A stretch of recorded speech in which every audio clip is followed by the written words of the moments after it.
Y el objetivo nuestro es que al final de la clase podamos interpretar para entender la propuesta de que la cultura musical también se compone de posibles alternativas y se compone de posibles desviaciones. De esta manera, vamos a tomar prestado un pensamiento de Sir Rabindranath Tagore. Sobre mi mesa, dice él, tengo una cuerda de violín. Es libre. Retuerzo uno de sus extremos y responde. Es libre. Pero no es libre de hacer lo que una cuerda de violín se supone que hace. Música. De manera que la sujeto a mi violín, la templo, solo entonces es libre de ser cuerda de violín.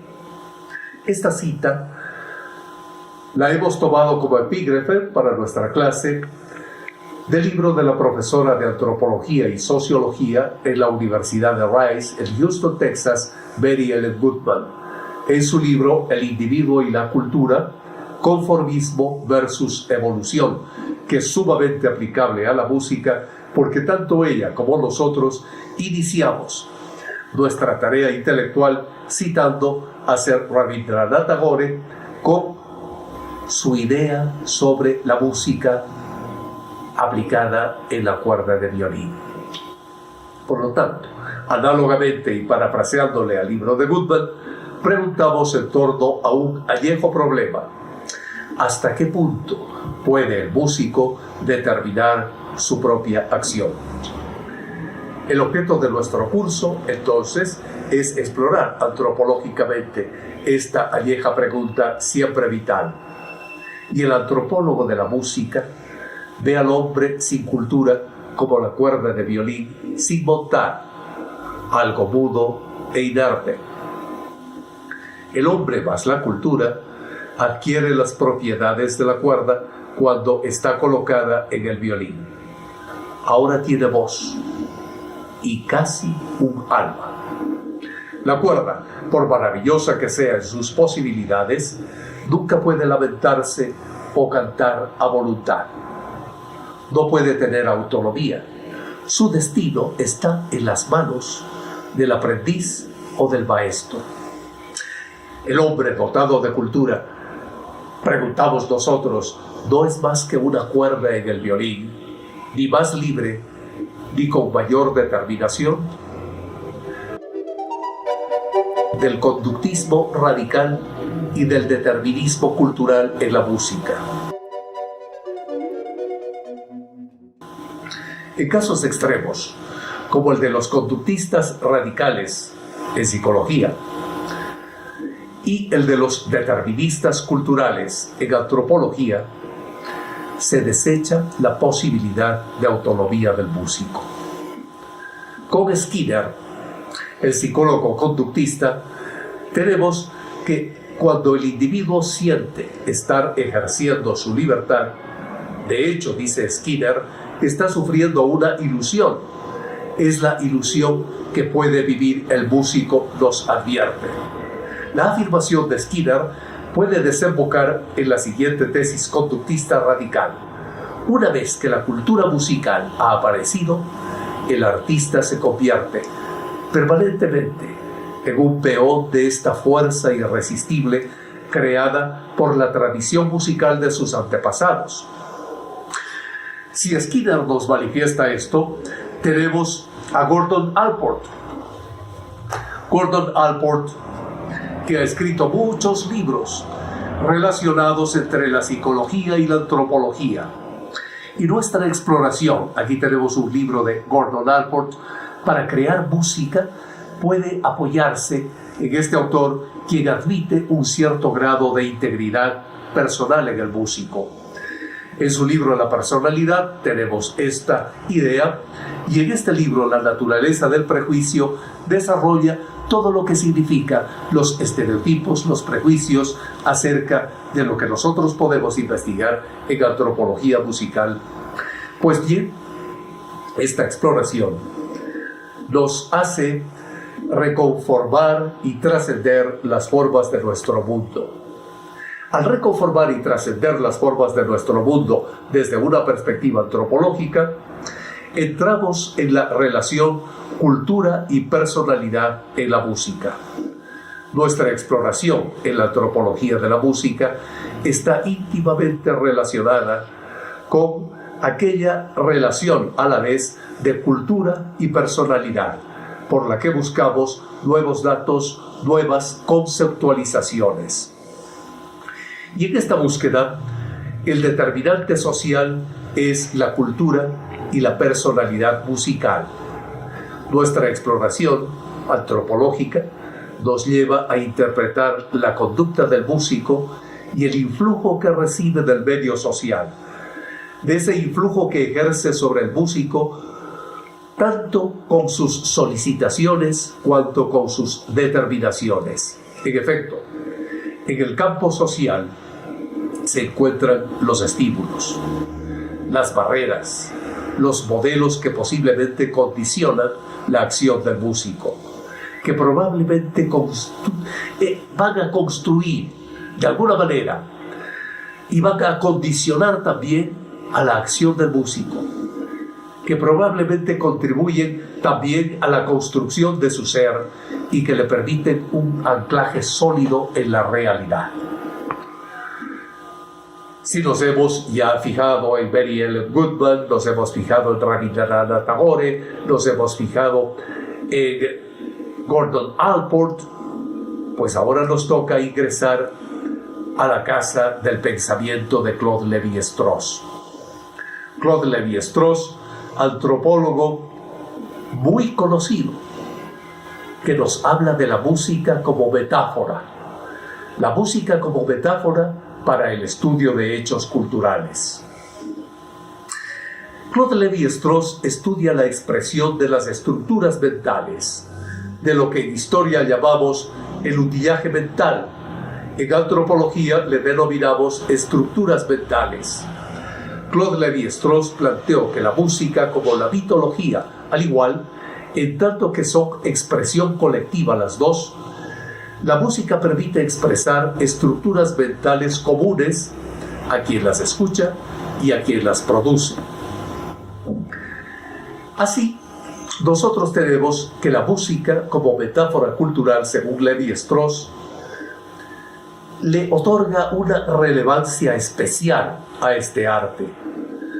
Le otorga una relevancia a la música. Y esto se entiende porque Claude Lévi-Strauss fue músico y a la vez descendiente de ancestros musicales. Pero no le tomó al arte de la música como objeto de estudio antropológico, sino como metáfora para el estudio de hechos culturales. Esta es la gran diferencia que nosotros podemos encontrar en Claude Lévi-Strauss. No es un objeto de estudio antropológico la música, sino que es una metáfora para el estudio de hechos culturales. Porque según Claude Lévi-Strauss, la música se vuelve un elemento esencial para la comprensión y el análisis de cualquier sociedad, porque se convierte precisamente en una metáfora cultural. A la música, la metáfora le transforma fundamentalmente en un lenguaje. Este lenguaje permite la persistencia de prácticas, permite la persistencia de valores y sentidos de pertenencia social. Este lenguaje de la persistencia cultural también se tiene en la mitología y en la danza, principalmente en las sociedades tradicionales. La música, pues, expresa así las estructuras mentales colectivas y simbólicas. El lenguaje de la persistencia cultural transmite a través de generaciones la memoria colectiva musical. Por esta razón, Lévi-Strauss propone que la música posibilita intervenir y expresar las estructuras mentales simbólicas. Los campos sociales de la música. Nos permite la música entender, descubrir estructuras y relaciones sociales, De tal manera que la música, como toda manifestación sociocultural, no solamente consiste en un código simbólico, sino en prácticas sociales influenciadas, estructuradas por los diferentes campos sociales que conforman a toda la sociedad. En el campo social político, el campo social económico, el campo social religioso, etc. La música a la vez se ve sujeta a cambios individuales, lo cual hace que la significación pueda tener una importancia grande, ya que hace que esta significación que puede tener una pieza musical dependa de una enorme variedad de factores. Por lo tanto, la música debe ser considerada antropológicamente en su eficacia social. Podemos explorar, pues, los postulados estructuralistas de la música considerada en esta eficacia social. Los postulados estructuralistas de la música no se limitan exclusivamente a un aspecto simbólico o a un aspecto estético en esa función cultural, sino que se ubican en un plano antropológico, es decir, que consideran a la música en su eficacia social entendida como la construcción de sentidos de pertenencia social e histórica. Esa es la idea. Por ejemplo, recordemos la tradición del blues y del gospel en Estados Unidos de América, que permitió la consolidación de una cultura con la identidad negra, que dio lugar a una tradición religiosa con características propiamente estadounidenses, basada en aquella tradición cultural negra, en esa tradición musical, y este es el caso de la música en la Iglesia Bautista Negra norteamericana y en las iglesias relacionadas con Pentecostés estadounidenses.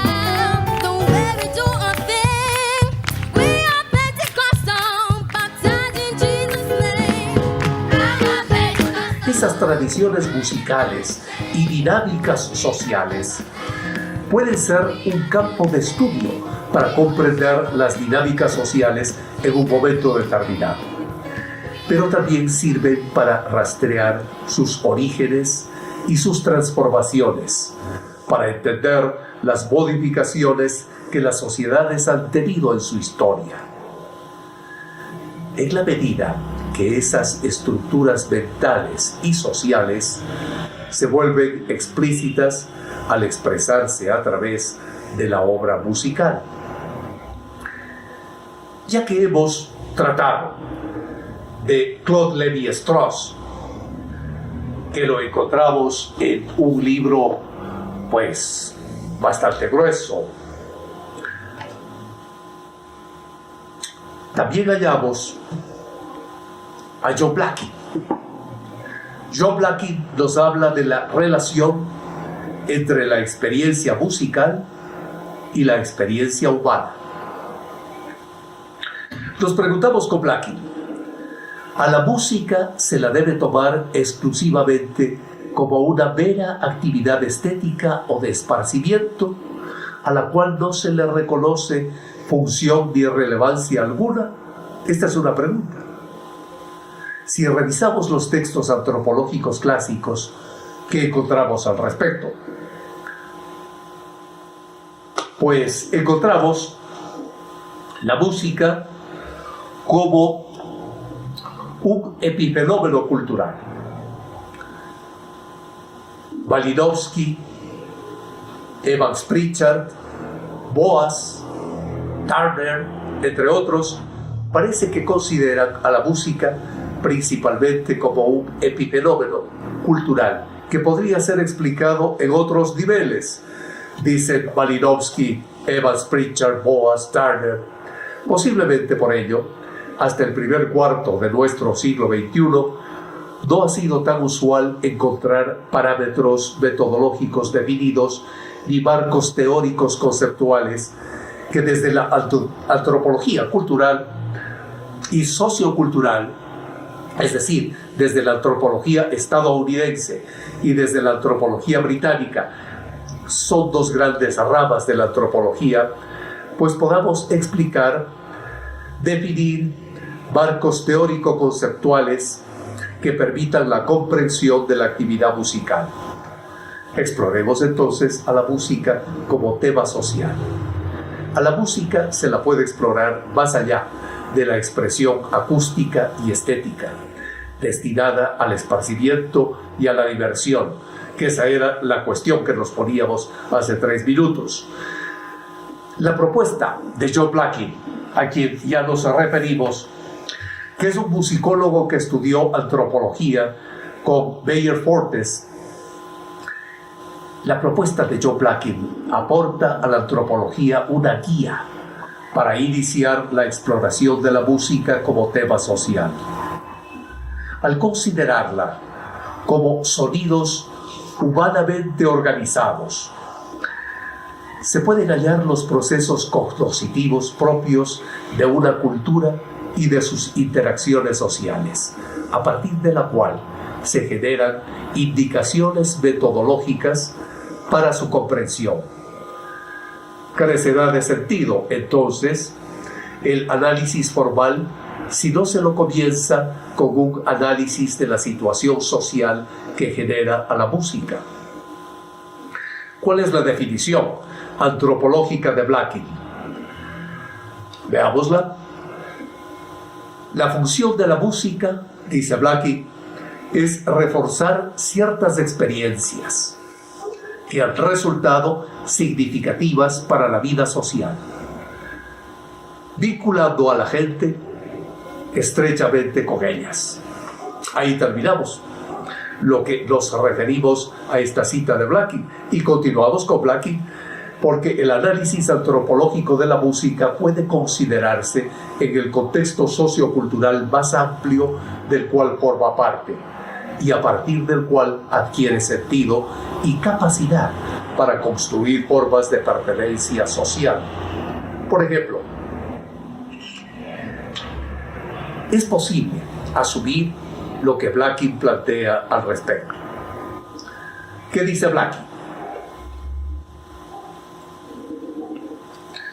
Dice, no podemos seguir estudiando la música como una cosa en sí misma, cuando la investigación etnomusicológica deja claro que las cosas musicales no son siempre estrictamente musicales y que la expresión de relaciones tonales en patrones de sentido puede resultar secundaria respecto a las relaciones extramusicales que representan las notas. Podemos estar de acuerdo en que la música es sonido organizado, sigue diciendo Blackie, que la música es sonido organizado en patrones aceptados socialmente, que la actividad musical puede contemplarse como una forma aprendida de conducta y que los estilos musicales se basan en aquello que los seres humanos han decidido tomar de la naturaleza como parte de su expresión cultural, más que en aquello que la propia naturaleza les ha impuesto.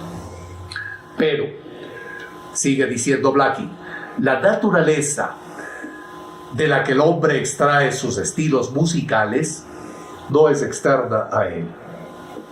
Incluye su propia naturaleza, sus capacidades psicofísicas y las maneras en que dichas capacidades han sido estructuradas por sus experiencias con personas y cosas, las cuales forman parte del proceso adaptativo de la maduración en la cultura. La música expresa, por lo tanto, un ethos cultural. La música expresa aquel ethos cultural cuando es aceptada por una colectividad, es decir, cuando es reproducida, interpretada, creada de acuerdo con los valores, con las expectativas, con los intereses y con los principios culturales y estéticos de esa comunidad, los cuales efectivamente pueden modificarse con el tiempo y con ellos los parámetros de la obra musical. Otra vez, leámosle a Blacking cuando manifiesta algo sobre Stravinsky. Es que Stravinsky hacía música étnica. Se le oye precioso. Pues bien, Stravinsky expresó, dice Blacking, esto con su característica perspicacia, al escribir a propósito de su propia música étnica.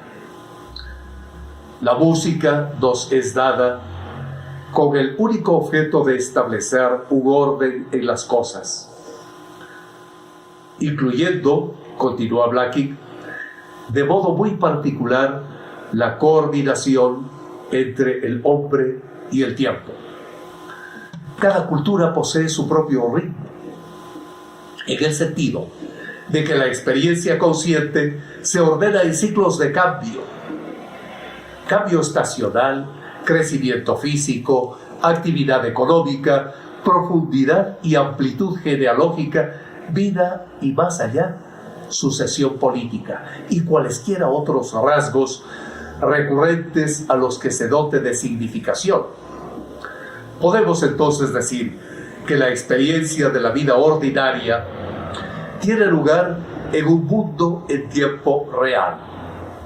La cualidad esencial de la música es su poder para crear otro mundo de tiempo virtual. Aquí terminamos con las ideas de Blacking y pasamos a tratar de explorar que la música expresa múltiples influencias y raíces. La música manifiesta las formas particulares de ser de cada pueblo. La eficacia de la función social de la música depende tanto de sus gustos y de los demás aspectos subjetivos de la colectividad, así como también depende de un contexto social que permite reproducirla. Ese contexto social está conformado por diferentes instituciones a nivel sociológico o antropológico. No estamos hablando de burocracias, no. Estamos hablando en antropología y en sociología de las instituciones encargadas de controlar y regular la producción musical. Por ejemplo, ¿qué regula la producción musical? ¿Qué controla la producción musical? La institución familiar.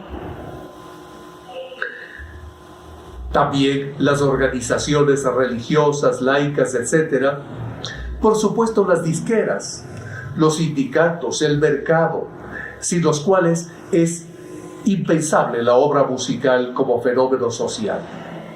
La producción musical no solo es simbólica, también es material, como lo estamos viendo, con prácticas y procedimientos técnicos fundamentales para la misma, a través de los cuales se reproduce y explota la obra musical. Debemos tener en claro que la producción y reproducción musical se vinculan con múltiples factores. La producción y reproducción musical se vincula con el prestigio, se vincula con la obtención de dinero, se vincula con fines religiosos, se vincula con la recreación individual, etc., que se suman a la posibilidad real de acceso a la obra musical, a la composición, a la obtención de instrumentos y a la práctica, es decir, a la ejecución de la música. La música es la cultura mundial. Esto es lo que nos lleva la reflexión anterior. cerramos la clase de hoy con la antropóloga Margaret Mead, que escribió La antropología y el mundo contemporáneo. En este libro, y con este libro, y en despedida de esta clase, hemos ingresado al campo de la antropología sociocultural, donde encontramos a la música que participa de lo que es la cultura. Es decir, la música entendida como una cultura que está dentro de una cultura más amplia, que es el conjunto de los modos de conducirse, o sea, de comportarse y de pensar, que son considerados necesarios en un grupo determinado. Desde esta concepción antropológica de la música, no es contradictorio admitir, por un lado, la influencia fundamental de los archicomplejos marcos culturales en cada músico, y por otro lado, se puede admitir la existencia de una libre personalidad del músico que, sin embargo, está matizada socialmente. Este enfoque se vuelve pleno de sentido en la antropóloga Margaret Mead, con quien concluimos y nos despedimos hoy diciendo, leo textualmente: como antropóloga, yo redactaría estas proposiciones como sigue. En general, cuanto más los pueblos del mundo reconocen ciertos símbolos, valores y propósitos a la vez como suyos propios, y de todos los pueblos del mundo, y dan a estos símbolos, valores y propósitos un alto lugar, el mundo es más una comunidad. Cerramos a Margaret Mead, cerramos todos nuestros otros libros, cerramos las ideas de hoy y les agradecemos por haber participado de esta primera clase